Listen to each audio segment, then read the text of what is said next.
kry Suid-Afrikaners dit reg om geld te maak sonder enige risiko?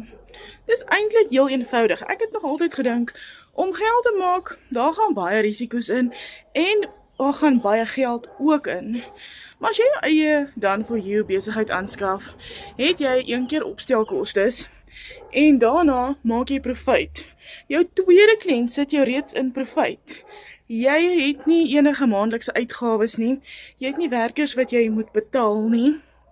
En dit is hoe jy 'n besigheid kan hardloop sonder enige risiko. En dit is wat ek doen. Ek hou nie van maandelikse uitgawes nie, omdat ek nooit 'n vaste salaris het nie, 1 maand goed, 1 maand sleg.